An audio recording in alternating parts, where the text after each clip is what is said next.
The afternoon light moves slowly across the living room floor. It catches the edge of a chair, the corner of a table, the face of a clock on the wall. A woman sits by the window, her hands folded in her lap, her gaze resting somewhere beyond the glass. The room is quiet, but not silent. There's a rhythm to it, a steady ticking that fills the air like a heartbeat. Tick, tick, tick. It's always been there. I don't remember a time when it wasn't. And then, one afternoon, it stops. Just like that, no warning, no gradual slowing, just silence. I heard it stop. It was such a small sound, almost no sound at all. But the absence of it felt enormous, like the room had been holding its breath and suddenly exhaled. I sit there, waiting for it to start again, waiting for the familiar rhythm to return. But it doesn't. The silence stretches, and I realize, slowly, that I'm not waiting for the clock. I'm waiting for myself, for the part of me that's been running for so long I forgot I could stop. The light continues to move across the floor, slow and unbothered. And for the first time in years, I don't check the time. I just sit there, in the quiet, in the stillness, in the afternoon that refuses to be measured. I've always lived by the clock. Ever since I was young. Time was something you kept, something you managed. Something you never wasted. My mother used to say, if you're early, you're on time. If you're on time, you're late. I carried that with me everywhere. To school, to work, to every meeting, every appointment, every obligation. I wore a watch on my wrist for 40 years. I set alarms for everything. Waking up, taking breaks, leaving the house, going to bed. Even when I retired, I couldn't stop. I still woke at 6:30 every morning, whether I needed to or not. I still planned my days in blocks of time. Breakfast at 7, walk at 8, errands at 10, lunch at noon. It felt productive. It felt safe, like as long as I kept to the schedule, everything would be okay. But somewhere along the way, I stopped asking myself what I was scheduling for. I just kept moving. The clock in the living room was a gift from my husband. He bought it for our first apartment, back when we were just starting out. It was simple, round, white face, black hands, no numbers. Just 12 small lines marking the hours. He hung it on the wall himself, making sure it was perfectly level. Now we'll always know what time it is. That was over 50 years ago. He's been gone for 7 now. But the clock stayed, ticking, always ticking. I used to find it comforting. The sound reminded me that time was moving, that the day had a rhythm. That I wasn't alone in the house. But lately, it started to feel different. Not comforting, just constant. A reminder that every second was passing, every minute was gone. Every hour was behind me. I'd sit in the living room reading, and I'd hear it. Tick, tick, tick. I'd lie in bed at night, and I'd hear it through the wall. Tick, tick, tick. It never stopped. It never slowed. It just kept going, the way time does. The way I thought I had to. I filled my days because I didn't know what else to do. I called my daughter every week at the same time. I went to the grocery store every Thursday morning. I watered the plants every Sunday evening. Not because I enjoyed it. Not because it mattered. Just because it was the routine. And routines made me feel like I was still living with purpose. But the truth is, I didn't feel purposeful. I felt tired. Not the kind of tired that sleep fixes. The kind that sits in your bones. And whispers that you've been moving too fast for too long. One morning, I woke up before my alarm. The room was still dark, the house still quiet. I lay there, staring at the ceiling, listening to the clock tick in the other room. And I thought, what am I rushing for? I didn't have an answer. I got up anyway, made coffee, checked the time, started the day, because that's what I did. That's what I'd always done. Even when I had nowhere to go, I was still rushing. I rushed through breakfast. I rushed through my walk. I rushed through the hours like they were something to get through, not something to live in. And at the end of each day, I'd sit in my chair by the window and feel the exhaustion settle over me. Not from doing too much, but from never stopping, from never letting myself just be. The clock kept ticking, and I kept moving, and somewhere in the middle of all that motion, I forgot how to rest. I forgot how to sit without guilt. I forgot how to enjoy the quiet without filling it. I forgot that time wasn't something I had to chase. It was something I already had. Right there, in every moment I wasn't paying attention to. It was a Tuesday afternoon when the clock stopped. Or maybe it was a Wednesday. I don't remember now, and that feels like the point.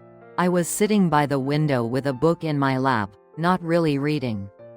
Just holding it, letting my eyes drift over the words without taking them in. The light was warm and golden. The kind that comes in the late afternoon and makes everything look softer. I could hear the clock ticking behind me. That steady, familiar rhythm. And then, it stopped. Just like that, mid-tick. The silence that followed was so sudden it felt like a physical thing. Like the air had changed weight. I looked up from my book, my eyes moving to the clock on the wall. The hands were frozen. 3:27. I waited, thinking maybe it was just a pause. A hesitation. But the second hand didn't move. It just stayed there, pointing at the 6, perfectly still. I stood up and walked over to it. I tapped the glass with my finger, as if that would wake it. Nothing. The battery must have died. Simple as that. I should have felt annoyed. Or at least inconvenienced. But I didn't. I just stood there, staring at the frozen hands. Feeling something I couldn't quite name. Relief, maybe. Or curiosity. Or just the strange awareness of how quiet the room had become. I walked back to my chair and sat down. And for the first time in years, I noticed the silence. Not the absence of sound, but the presence of it. I could hear the wind outside, brushing against the window. I could hear the low hum of the refrigerator in the kitchen. I could hear my own breathing. Slow and steady, in and out. I closed my eyes and just listened. There was a car passing on the street, its engine fading into the distance. There was a bird calling from somewhere in the trees. There was the soft creak of the house settling, the way old houses do. All these sounds I'd been living with for years but never really heard. Because the ticking always covered them. Always filled the space. Always reminded me that time was moving, that I should be too. But now, without it, the world felt different. Slower, wider, like there was room to breathe. I opened my eyes and looked around the room. The light was still moving across the floor, painting everything in shades of gold and amber. The dust floated in the air, slow and unhurried. Nothing had changed, but everything felt new. I thought about my mother's kitchen when I was a child. Summer afternoons when time seemed to stretch forever. I'd sit at the table with a glass of lemonade, watching her move around the room, humming softly to herself. There was no rush, no schedule, no ticking clock demanding we move faster. Just the warmth of the sun through the window. The smell of bread baking. The feeling that we had all the time in the world. When did I lose that? When did I start believing that time was something to manage, instead of something to live in?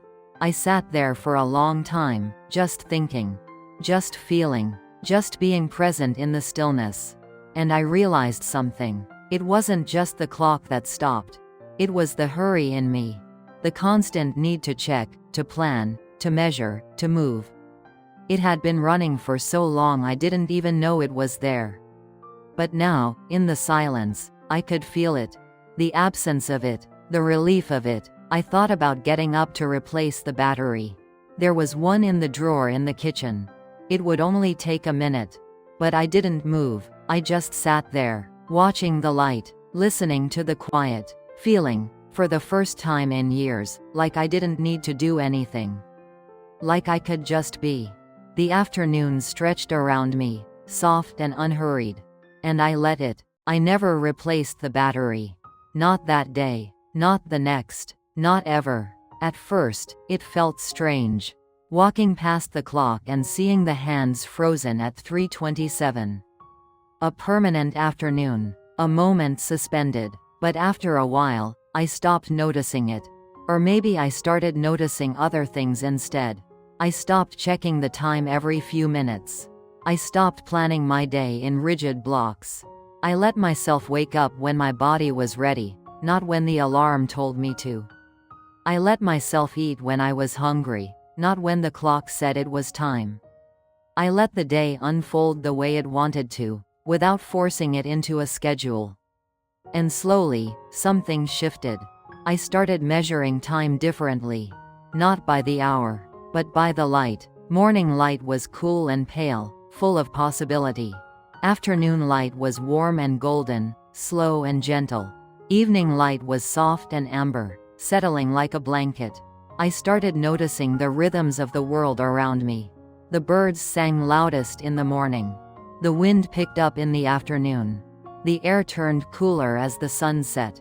These weren't new things. They'd always been there. I just hadn't been paying attention. One morning, I woke up and didn't reach for my phone. I didn't check what day it was or what I needed to do. I just lay there, feeling the warmth of the blanket, listening to the world wake up around me. And it felt like enough. I started keeping a notebook by my chair. Not for planning or organizing. Just for noticing. I'd write about the light. About the way the air felt. About the thoughts that came to me when I wasn't trying to have them. Simple things. Quiet things. Things that didn't demand anything from me except my attention. I wrote about the neighbor's dog, who barked at the same time every afternoon. I wrote about the tree outside my window. How its leaves turned from green to gold. I wrote about the way my tea tasted when I wasn't rushing to finish it. These were my own thoughts. Not borrowed from anyone. Not filtered through a screen. Not measured against a clock. Just mine. One afternoon, I was sitting by the window when my daughter called. "Hi, Mom. Just checking in. How are you?" "I'm good. Really good, actually. What have you been up to?" I looked around the room. At the light on the floor. At the notebook in my lap. At the clock on the wall. Still frozen at 3:27. Nothing much. Just sitting. Thinking. Noticing things. She laughed softly. "That sounds nice." "It is." We talked for a while. Not about schedules or plans. Just about life. About her kids. About the weather. About nothing in particular. And when we hung up, I didn't feel like I'd checked something off a list. I just felt like I'd been present. Really present. For the first time in a long time. I started going for walks without a destination. Just stepping outside and letting my feet take me wherever they wanted to go.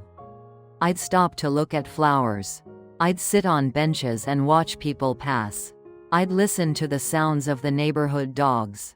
Barking, children laughing, wind moving through the trees. I wasn't trying to get anywhere. I was just being somewhere. And it felt like freedom. One evening, I was sitting in my chair as the sun set.